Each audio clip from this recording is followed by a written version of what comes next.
You are listening to the Marketing 32 Show with your host, Brett Allen. Hey, Brett Allen here, host of the Marketing 32 Show, where I connect with leading dentists, dental influencers, industry experts. We uncover the latest and greatest, all the strategies and insights you need to help your dental practice grow and thrive. So this episode, like all the others, are brought to you by our team here at Marketing 32. We are the only dental marketing agency that I know of that has a performance guarantee. You grow or you don't pay.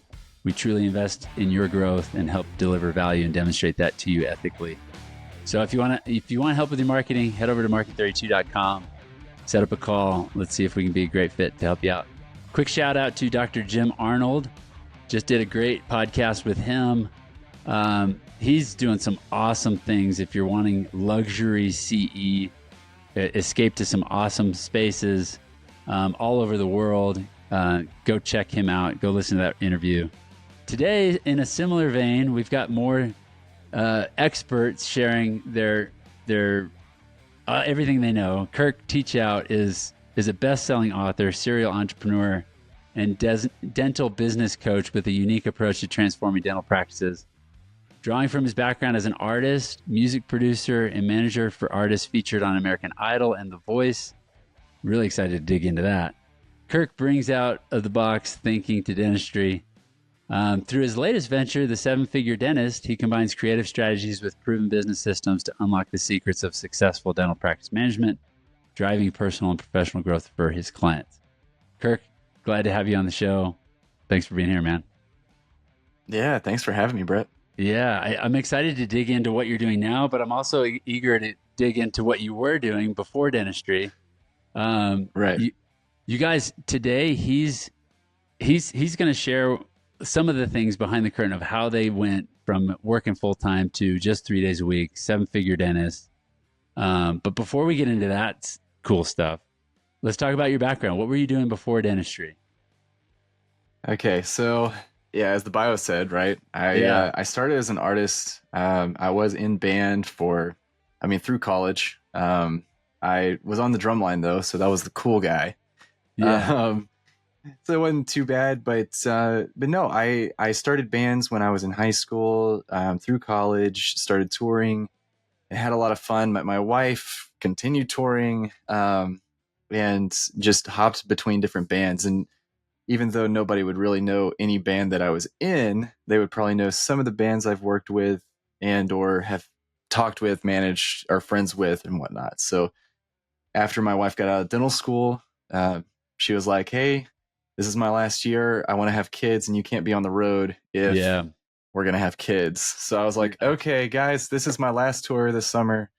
My wife's going into her last year, and I'll just manage you guys from there." And so I started producing more full-time from my home and really building that up before she got out of dental school. Worked with some really cool people, produced records for bands like the band Camino and different people, mainly rock records. Mm-hmm. And then all these bands that were coming to me for production stuff and mixing and engineering were just asking me business questions about the music industry. It's like, how did you guys do this? How did you guys make money on tour? And all these things. So I was like, well, let me start managing them, like helping them with the business side. So it really, I've been coaching people technically for years, just even from that side. Right. So now getting into the dental side, transferring all of that knowledge and that approach to branding and marketing and creating an experience with only something that I love. When my wife asked me 2 years out of dental school, like, "Hey, I want to buy a practice. Will you help me?" I was like, "Okay, sure." Like, I've built businesses. I've done stuff through YouTube and different bands. And like, I know what I'm doing. I just don't know anything about dental.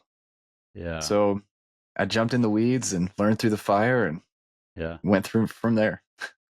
Yeah, that's awesome. I think you're unique in the industry in that way, like, innovating from what you learned from the music industry, bringing that into dentistry, and as an office manager, right? "Quote unquote" office manager. Right. That's neat. So what was it that you guys did differently? Because I guess we can kind of segue into, Sure. working with your wife, growing that practice. What was it that you learned? What was it that clicked? And you guys, before we started recording this, Kirk and I met up, and he was talking about how he doesn't really do a ton with online marketing. It's more local relationships and just building an exceptional patient experience that has caused tremendous growth and freedom for them. So tell us all about that journey, like how you went from acquiring the practice, figuring things out. And yeah, talk to us about that. Yeah, of course. Yeah. So we bought a practice in a rural area outside of Memphis, Tennessee. The doctor was slowing down at the time. And so it wasn't a huge, revenue generator, but it was established, which was really nice. So that helped tremendously. But, coming in, acquiring a practice, never owning a business before, like my wife had, or had not, that was a challenge. Also coming from a male doctor to a female doctor, that was a challenge. Okay. Transitioning that. And then also, going into a rural area. So both of us are kind of from a rural area, but going into a new rural area where, small towns, like everybody knows everybody. And if you're an outsider, then it's a lot harder sometimes to get people to trust you. So we went in with the mentality like, hey, we're not an outsider. We're from a rural area. We know the small town feel. We know kind of how to cater to those people. So how can we just create an amazing experience, right? Those first 6 months, I'll be honest, were super stressful. Just trying to keep our head above water. Not knowing really what the dental office like would entail. Every single day, you're just like something new was going to happen or something new you had to learn. But we bought in September of 2019. Oh man, yeah. It's like, so if you do the math, 6 months later, boom. Yeah. COVID happened. So COVID happened, and honestly, like, and like, I mean, we're about to put a podcast episode out too, my wife and I, and talking about that in particular, that period, and I said like she was having the time of her life because she was spending time with the kids versus being at the office. But then she came back and was like, I mean, I'll be honest, like I wasn't necessarily having the time of my life. I was worried because we just bought this practice and took on a ton of debt and like wondering what we're going to do. Right. So it was scary into that sense, just not like the fear of the unknown. But as business owners, and I know you know this too, is like we typically know what we need to do and need to focus on. It's just like we don't make the time to do it. Yep. 100%. So for 2 months, we had the time to do it because we had nothing else we could do because we weren't going in. We got lumped in Tennessee with nail salons and barbershops as non-essential. So like we could not go in. PPP save you guys? Did you apply for that? Did you get a little bit. Yeah, a little bit, but still, it was just like, okay, well, what are we gonna do? I mean, that was like a year later, right? That wasn't even during all of that. Yeah. So we were just like, okay, well, what are we gonna do? So we finished, sitting down for the first week. Really, we were just like, what are we gonna do? And we asked ourselves two questions, which was, what do we want, and how do we want to do it? So now we were just like, okay, we want to create an amazing experience for the patient. We want to be, leaders in the industry in this area. We want to be like have the best office possible, even if it doesn't look, the greatest, because it was mint green walls when we bought it. Just all sorts of stuff. We're like, okay, how can we how can we transform this practice? And so we looked at the schedule, because we had to force ourselves to look at the schedule because, coming back, people technically couldn't be in the office at the same time. Right. Yeah. So we were forced to have to figure out efficiencies when we came back, and we're like, okay, this is where we're going to put a crown. This is where we're going to put an extraction. We're going to stagger them enough to where nobody's walking in the hallways at the same time. And that's how really the foundation of my coaching program came about, was figuring out those systems that we wanted and really creating super efficient, intentional systems that allowed the patient experience to be fluid from front to back and back to front and out. It may seem chaotic to us, but for the patient, it doesn't seem that way. So, I mean, now it's so robust that I just manage the office from my home and watch my 1-year-old daughter. I'm not even at the office anymore. That's nice. Um, Yeah. So let's dig into that a little bit. I mean, I know this is kind of where you're going with what you're doing now with coaching and these, setting up one-on-one type relationship where you're helping share the knowledge. sure. Can you pull back the curtain a little bit? I was like, there's a lot of consultants out there, there's a lot of dental coaches out there, but the nuances behind the feel of the practice, the working Yeah. with the team. How is it that you can go? How do you set up a practice that's 7 figures, working only 3 days a week? What's Sure. involved there? What's going on with the patient experience? What's going on with the team? So the foundation of that is really Parkinson's law. So Parkinson's law is that you're going to fill the time that's allotted for the task, essentially. Mm-hmm. So the best analogy I can give for that is when you were in college and you had a term paper due, they gave you on the first day. It's like it's due at the end of the semester. When did you try to get it done? Yeah, the It's last like few weeks. 2 or 3 days before, maybe. Right. Yeah. So, but you still got it done, even though you had 3 months, right? Right. So that's Parkinson's law. You fill the time that you allot for the task. And I used this a lot to my advantage in the music industry, where Mm. a lot of people would spend 2 or 3 days to mix a song that had, 100 different instruments in it. But I would do it in an hour because I would have a timer on my desk for an hour and I would hit it as soon as I started. And I would only give myself an hour. Now, the first handful of mixes were trash, completely terrible. Yeah. But over time, you get really good and really quick and really efficient, and your quality continues to go up. So Interesting. that's what we did essentially with the schedule. Is like we figured it out, and the more you do the same things over and over and over again, the faster you get, and your quality goes up. Interesting. So and So that's now every cutting facet of the practice really. It's yeah. essentially, yeah. So like you figure out a system that makes sense. You break it, you make adjustments, you break it, you make adjustments, and you just keep perfecting and refining. To now, it's just refining a little thing ever so often. Interesting. But to go from, I mean, initially we went from 4 days to 3.5 coming back from COVID.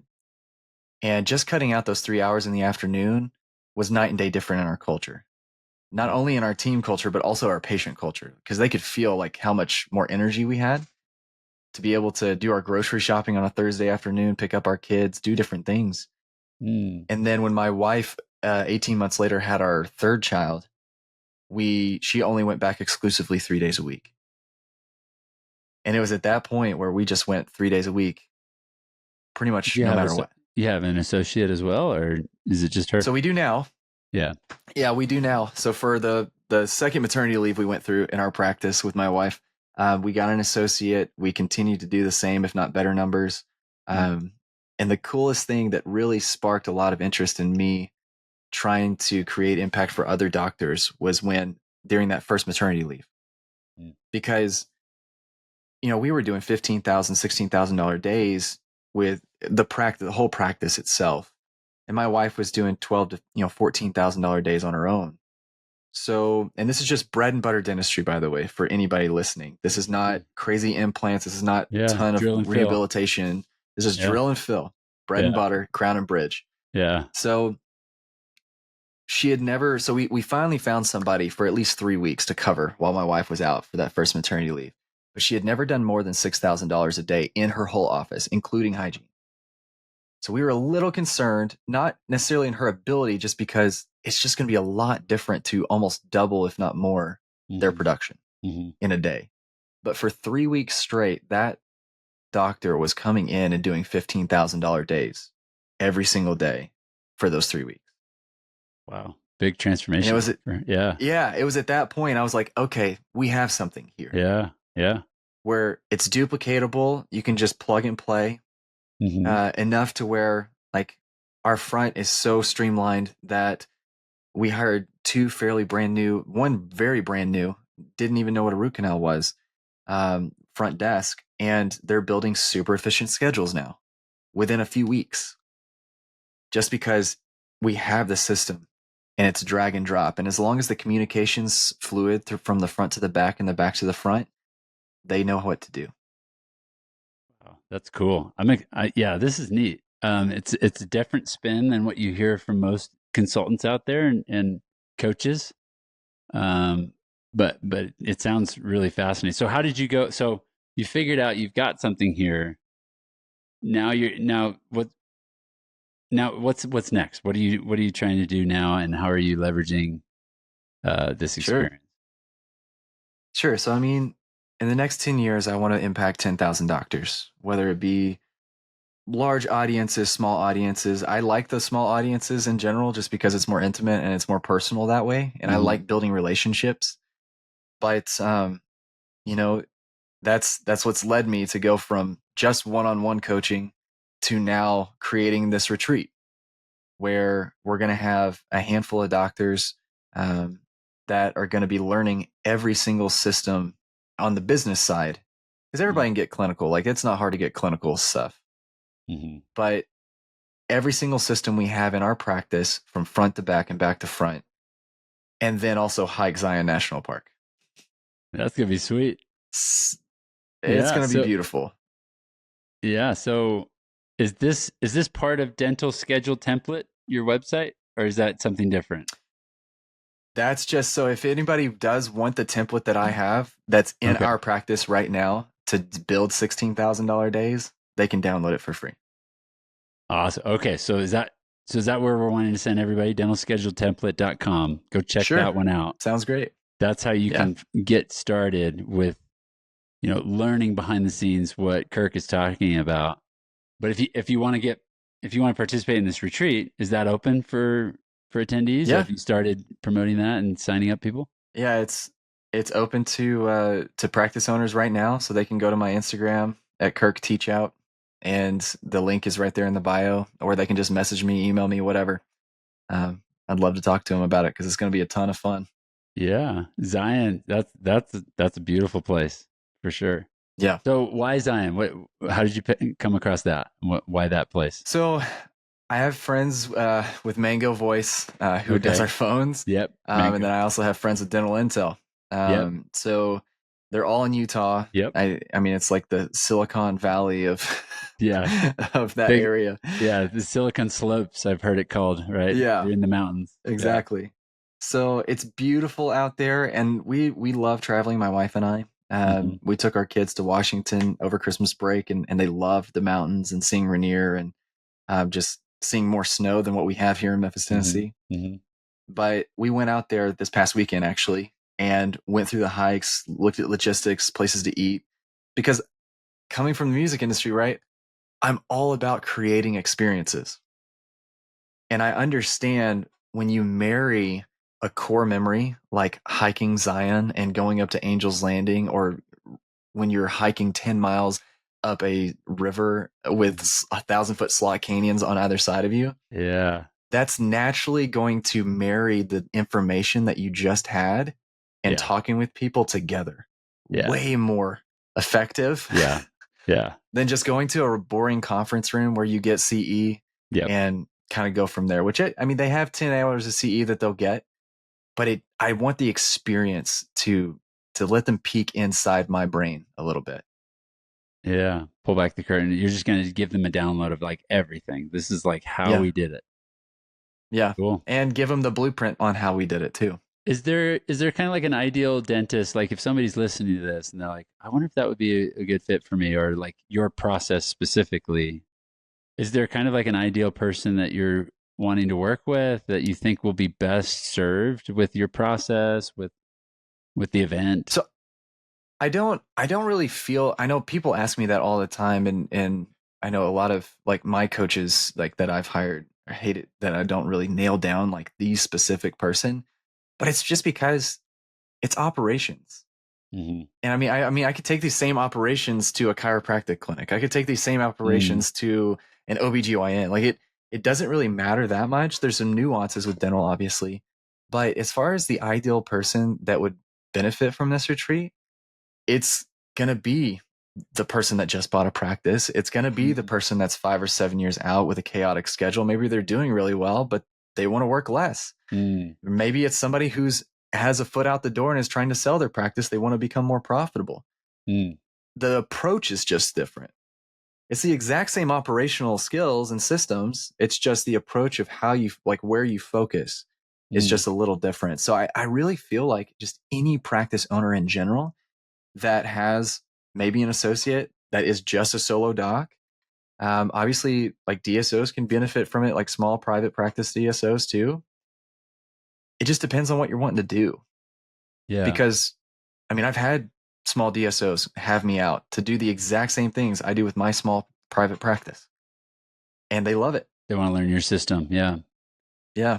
So I know we talked about typical format. We're almost out of time here, but typical format for me is to ask everybody who comes on the show, what's that golden nugget? Like, what's that one domino? If you could help a doctor push this one domino over, it'll knock everything else down, the ripple effect. You talked about Parkinson's law and, like, you know, streamlining processes into the time that's required to do them. But if you, like, what's that one epiphany you could help our listeners have that would really make a huge impact? And maybe that's it. And maybe we go deeper on that. But yeah, is there one thing that really has made a huge impact in your practice? I think you know, back to Parkinson's law, I like to think of it as this. So, like, a lot of practice owners have had those weeks where, you know, let's just say it's wintertime, right? And it snows and you can't get to the office and patients are canceling and you close on a Monday. Mm-hmm. And you go back in on a Tuesday and you're trying to fit all those people in that week because you don't want people to be upset, but they understand at least that point, like, you couldn't get in. Yeah. So you try to cram everybody in on that one day the rest of the week. So all we essentially do now, and you figure out how to do it, like, you actually do it. And maybe it's a little chaotic, maybe it's not that crazy, but you still are able to fit that whole day's worth of patients in the rest of the week. So that's essentially what we do every week. Yeah. So I would argue that most people are not truly as busy as they think. It's just the way that they have it arranged, kind of modge podge. It's not efficient. Yeah. So when people look at my schedule, they're like, that is crazy. I'm like, actually, it's not. It's not that bad. It's not that stressful. It's not. You focus on large procedures, you fill it in with restorative and extractions, and then you have assistant driven. And it's a dance back and forth between hygiene checks and to the procedures. But, you know, it's really not terrible. And a lot of people are like, oh, you're a fee for service practice, that's how you can do it. It's like, no, we're not. We were 90% PPO when we started. We're only 50-50 now, and we can still do it. It's not that bad to have a profitable practice that way. You know, a lot of people will be like, oh, you work through lunch. Like, no, we work 8:30 to 4:30 with an hour lunch. It's not that crazy. And we only do crown and bridge. We don't place implants. Yeah, we do not like a handful of aligners a year. Cases. Yeah. It's nothing crazy. And yet we're still able to outpace a lot of people with a smaller team. Well, I would love to be a fly on the wall at that retreat. I know you don't allow marketers to come with you. It's purely dental practice owners, but I would love to be there, especially just to enjoy the scenery. But you guys, you got to check out Kirk Teachout and what he's doing. He is definitely a mover shaker in the industry and going to be disrupting things quite a bit with this process. So website is dentalscheduletemplate.com. Is there any place else you want to send them to connect with you? Come to my Instagram. I know you don't like social media, Brett, but come to my Instagram at Kirk Teachout. I am there all the time. That's where I live and breathe. I'm on Facebook too, but I like to is where create you're at. content for Instagram. Yeah. At Kirk Teachout. Is that okay? We'll put it in the show notes if you guys are on Instagram. We will. Yeah, we'll put it in there. I'm bad like that. Well, you guys, this has been awesome. Kirk, thank you so much. Thank you for sharing. And you guys got to check him out. Go on that retreat if you can. That sounds phenomenal. Thank you again, Kirk, for being on the show. Yeah, thanks for having me, Brett. Yeah, until next time, you guys on the Marketing 32 show, have a great day, and we'll catch you next time.